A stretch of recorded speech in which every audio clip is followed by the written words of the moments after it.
What is your scariest true story, alrighty? This is the late 80s/early 90s.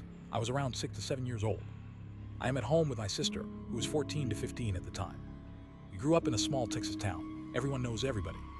We are home alone this particular night, and my folks let my sister babysit me frequently. We always get along due to our age gap. Anyway, it is about 8 p.m. in the winter. Deserts get pretty damn cold. So it is dark and we are in the common room since that is where the TV was. Watching 60 Minutes or 48 Hours or Hard Copy or some shit. Those 1-hour news pieces on CBS that chronicle large crimes in depth. Trafficking, murders, kidnappings, and the like. Basically, a gritty Lifetime special. This one was a typical story. Guy next door that was quiet went on a rampage in his next door neighbor's house, mutilating them and kidnapping their young daughter. Well, the thing about our house common room is the door leading to the backyard was a large glass door on a wall of floor to seeing windows. Nothing but blackness beyond it unless you have the backlight on. We did not. The front door is on the other side of the room with a small entryway. It is a solid door, so you cannot see what is beyond it, with a glass storm door on the outside of it. About 45 minutes into the show, they are talking about the ongoing manhunt for this crazy guy and bam bam bam. Front door bangs like crazy. We jump the fuck up and scream like banshees. Dead silence now.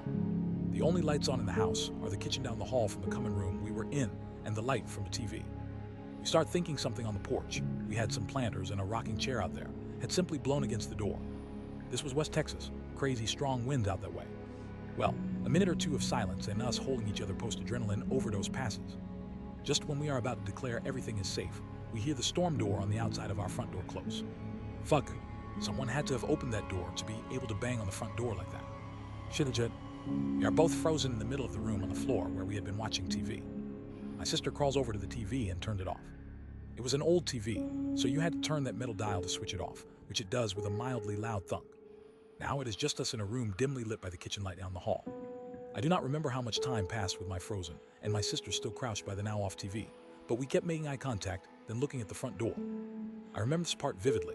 I am on my knees sitting on my feet and I turn around to look at the back wall of windows and glass door. We hear and I see the back door knob turn. It was locked on the knob but not debolted. It rattles slightly as if someone is gently trying the handle. Neither of us make a sound, just held breath. Then, bam bam bam bam loud as all hell someone is trying to force the door open, just jerking it back and forth.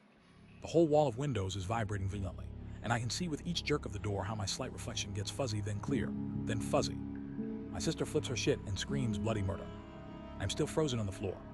She gets up and basically drags me into her bedroom, slams the door, throws her mattress and anything she can in front of her door. Thankfully, she had remembered the phone, one of those ungodly heavy beige plastic long metal antenna portable phones. We still had to direct dial the sheriff there, and in her panic, didn't remember the number. She just hit redial on the phone. It was one of her friends, and she tells them in broken gasps that someone is trying to get into our house and needs to get their right fucking now. The profanity sticks out here more than anything else. Who knows? Young brain. I am curled up on the floor and cannot stop shaking. We don't hear anything else until we see the headlights of my sister's friend and her parents driving up to the house. We never did find out who was at the door or why.